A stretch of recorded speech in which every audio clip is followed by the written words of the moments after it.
Bonjour à tous. Alors le marché parisien est plutôt dans de bonnes dispositions. On est au-dessus des 7200 points. Ça se passe plutôt bien.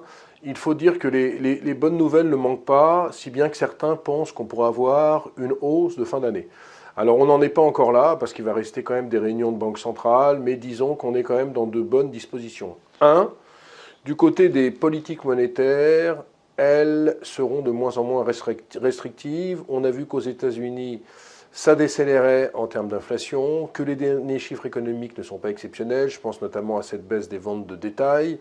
On voit bien que l'économie américaine n'est pas du tout en récession, bien sûr, mais qu'elle ralentit avec en plus une baisse de l'inflation. Donc du côté des États-Unis, même s'il y a un peu de voix discordantes, je ne vois plus du tout de hausse de taux. Du côté de l'Europe, la zone euro est quasiment en récession. La croissance cette année sera de 0,6% avec une récession en Allemagne. L'an prochain, on devrait avoir, d'après les perspectives, plus 1,3%, ce qui veut dire que ce n'est pas du tout bisant. C'est que là aussi, l'inflation décélère fortement. Et donc, il est vraiment probable qu'en Europe, il n'y ait plus non plus de hausse des taux, dans la mesure où Christine Lagarde se rend bien compte que s'il y avait de nouvelles hausses des taux, ça pourrait provoquer vraiment une onde de choc et une récession beaucoup plus forte. D'ailleurs, on a vu que sur les taux longs, il y a eu des détentes des taux longs aussi bien aux États-Unis qu'en Europe. Aux États-Unis notamment, on est passé en quelques semaines d'un 10 ans américain à 4,95 à des niveaux de 4,45, 4,50. Donc du côté des taux, ça va mieux.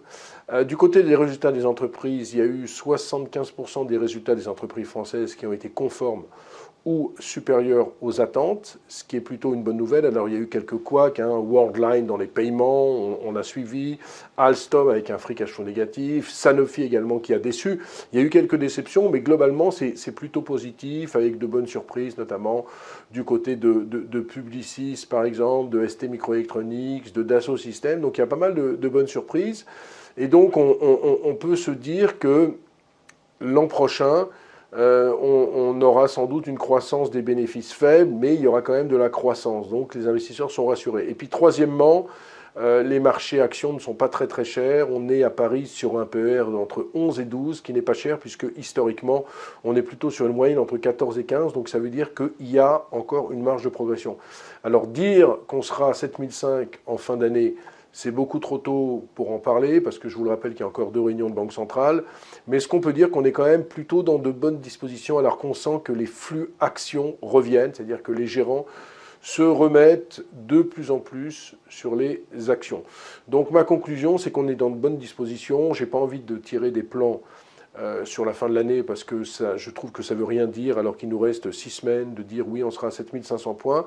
Mais je ne vois pas de crack à l'horizon, sauf si bien évidemment il y avait un problème entre l'Iran et Israël, avec par exemple un blocage du détroit d'Ormuz et une envolée du pétrole. Mais ce n'est pas du tout ce qu'anticipent les investisseurs, puisque le pétrole s'oriente vers une 4e semaine consécutive de baisse. On a déjà perdu 20% par rapport au plus haut, ce qui veut dire qu'on a un crack sur le marché pétrolier. Donc on n'est pas du tout dans une orientation haussière. Voilà, excellent week-end, on se retrouve la semaine prochaine. Merci beaucoup d'avoir regardé cette vidéo. N'hésitez pas à réagir dans les commentaires ou à liker et partager cette vidéo si le contenu vous a plu.